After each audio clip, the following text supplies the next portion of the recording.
Good evening जी सब बच्चों को। ये क्वेश्चन आपको इनवर्स ट्रिग्नोमेट्री का पूछा गया था 4 अप्रैल को। तो क्या था? The value of sine inverse √3x/2 + 1/2 √1 - x²।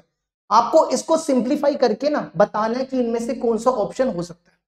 तो कैसे करेंगे देखो, अब ध्यान से देखो, यहां पे बन रहा है a² - x²। आपको कभी भी a² - x² दिखे ना, या तो x को ले लो a साइन और या ले लो x को a cos। अब कौन सा लोगे, साइन लोगे कि cos लोगे? देखो वो डिपेंड करता है इसके ऊपर। और यहाँ पे जो a है ना वो 1 है ना, a² - x², तो a 1 है। मतलब या तो x को साइन लेना है या तो x को cos लेना है। देखो अगर आप यहाँ पे x की जगह साइन रखते हो तो साइन 1/√, साइन ये 1 - 1/2 कब होता है? साइन -1/2 होता है जब आप साइन इनवर्स लगाओगे। साइन इनवर्स में -1/2 होता है -π/6 में, और ये होता है π/4 पे। लेकिन जो cos की रेंज होती है ना, cos की रेंज 0 से π/2 होती है। cos इनवर्स की 0 से पाई होती है, और जो साइन इनवर्स की रेंज होती है ना वो होती है -π/2 से π/2, है ना। तो बेटर है का साइन लगाओ, क्योंकि साइन की रेंज में नेगेटिव आता है, नेगेटिव होती है ना। लेकिन cos की रेंज 0 से पाई होती है, उसमें नेगेटिव का पोर्शन नहीं होता। तो इसलिए बेटर है कि आप साइन लगाओ, x की जगह साइन थीटा यूज करो। तो अब आप क्या करो, x की जगह साइन थीटा ले लो। तो थीटा यहां से क्या हो जाएगा, साइन इनवर्स x। तो ये बनेगा sine inverse √3/2 sign theta plus 1/2, यहां पे x की जगह साइन 1 - sin² थीटा। तो ये बन जाएगा sine inverse √3/2 sign theta plus 1/2। अब ध्यान से तो देखो 1 - sin² थीटा क्या होता है, ये बनता है cos² थीटा। तो ये क्या बन जाएगा, cos थीटा।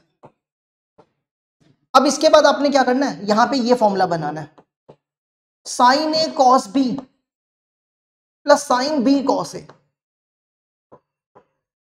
ये बनता है साइन a प्लस b।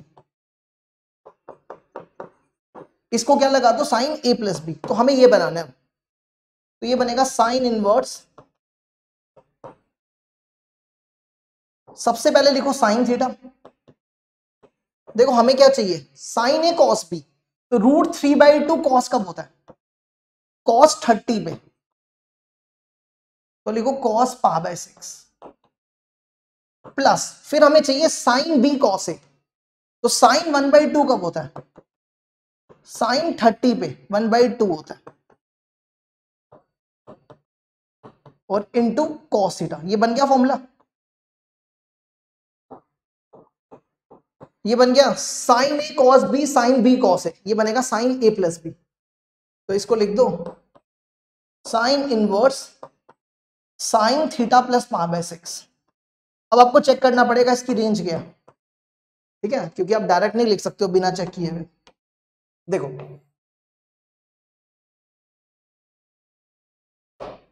देखो x क्या है, x है -1/2 से 1/√2। x की वैल्यू क्या ली थी, साइन थीटा। अब दोनों तरफ साइन इनवर्स लगा दो, ठीक है, साइन इनवर्स लगाओ। तो साइन 1/2 कब होता है, साइन 1/2 होता है -π/6 पे, और साइन 1/√2 होता है π/4 पे। हमें चाहिए थीटा प्लस π/6, इसमें π/6 ऐड करो, थीटा प्लस π/6, इसमें π/6 ऐड किया, π/4 प्लस π/6 कितना होगा, 12 एलसीएम, यहाँ आएगा 5 π/12, है ना। 2 पाई इधर, 3 पाई इधर, 2 पाई इधर, और π/6 इसमें सब्ट्रैक्ट करो तो 0 हो जाएगा। तो इसका मतलब है कि जो आपका थीटा प्लस π/6 है वो किसके बीच में लाई कर रहा है, 0 से ये होता है 75 डिग्री, और साइन इनवर्स की रेंज होती है -90 से 90। तो ये इसको, ये इसके बीच में ही आ रहा है ना। तो आप इसको डायरेक्ट लिख सकते हो थीटा प्लस π/6। क्या लिख सकते हो directly, theta plus pi by 6, ठीक है। और थीटा की वैल्यू साइन इनवर्स एक्स, तो यहां लिखो sign inverse x plus pi by 6। अब अपने ऑप्शंस देखो, आंसर में सब में कॉस है तो इसको कॉस में कन्वर्ट कर लो, sine inverse x plus cos inverse x is equal to pi by 2, cos को यहां ले जाओ तो ये बन जाएगा pi by 2 minus cos inverse x, तो इसकी जगह लिखो pi by 2 minus cos inverse x plus pi by 6, तो ये बन जाएगा pi by 2 plus pi by 6 2 pi by 3 minus cos inverse x, तो आपका ये वाला मैच हो जाएगा पहला, ठीक है, ये आपका आंसर हो जाएगा।